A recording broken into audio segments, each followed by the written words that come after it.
Hello बच्चों, let's start the question. तो question हमारे बोल रहा है 3 rods of length 20 centimeter each and area of cross section 1 centimeter square are joined to form a triangle ABC. The conductivities of the rod are KAB is equals to 50 joule per second and K per second per meter per degree Celsius, and KBC is 200 joule per meter per degree Celsius, and KAC is 400 joule per second per meter per degree Celsius inverse. The junction ABC are maintained at 40 degrees Celsius, 80 degrees Celsius, and 80 degrees Celsius respectively. Find the rate of heat flowing through the rods AB, AC and BC.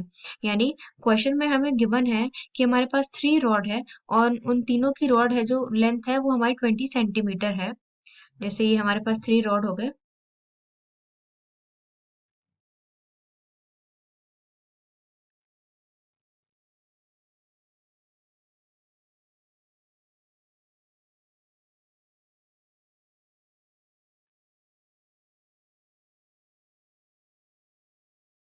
और उन तीनों rod की length हमारा 20 centimetre है और उनका cross section area है हमारा 1 सेंटीमीटर स्क्वायर।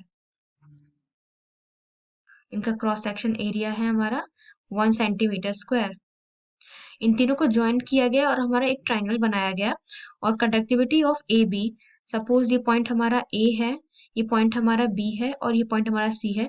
तो इन तीनों की हमें कंडक्टिविटी दिया है और हमारा टेम्परेचर भी दिया है जंक्शन पे ए बी सी के। हमें बताना है कि rate of flow of heat through A B C and B C कितना होगा हमारा। तो सबसे पहले हमारे पास जो गिवन है हम उसे लिख लेते हैं। हमारे तीनों रॉड है जिसकी लेंथ हमारा क्या है, L1 is equals to L2 is equals to L3 हमारा क्या है, तीनों 20 सेंटीमीटर है। उसके बाद हमारा तीनों का एरिया भी कितना है, हमारा क्रॉस सेक्शनल एरिया भी है हमारा 1 सेंटीमीटर स्क्वायर।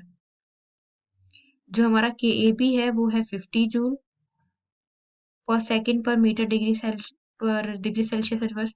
के बी सी है हमारा 200 एंड के ए सी है हमारा 400। और जंक्शन का temperature T A T B और टी सी की वैल्यू में दिया है। टी ए है हमारा 40 डिग्री सेल्सियस, टी बी है हमारा 80 degree Celsius and T C जो है वो भी है हमारा 80 डिग्री सेल्सियस। हमें बताना है rate of heat flowing through the rods. तो रेट ऑफ हीट फ्लोइंग हमारा का फॉर्मूला क्या होता है, Q by T is equals to K A delta theta by x. ये क्यू बाई टी क्या है, हमारा rate of flowing, rate of heat flowing.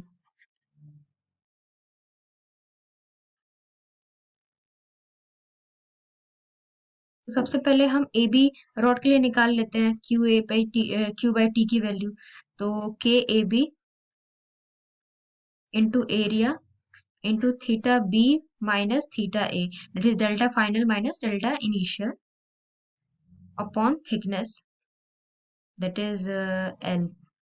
तो के ए बी की वैल्यू हमारी कितनी थी, 50। क्रॉस सेक्शनल एरिया है हमारा 1 को हम मीटर में चेंज कर देंगे, 1 × 10⁻⁴। थीटा बी था हमारा 80, 80 माइनस 40 तो ये हमारा 40 हुआ। और लेंथ है हमारा कितना इसका, 20 सेंटीमीटर यानी 0.2 मीटर।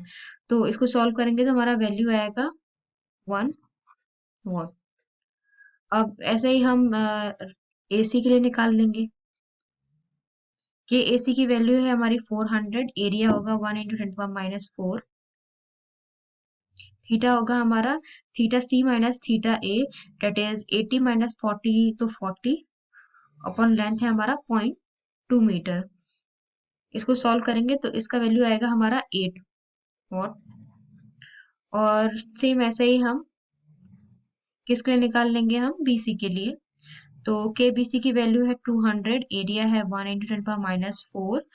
और थीटा हमारा जो है थीटा बी माइनस थीटा सी होगा, theta C minus theta B.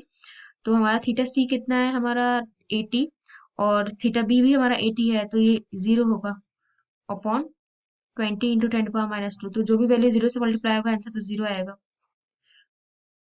तो ये हमारा फाइनल आंसर हो गया तीनों का।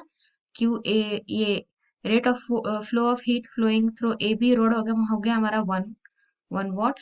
एसी थ्रू हो गया हमारा 8 वॉट और थ्रू बीसी हो गया हमारा 0 वॉट।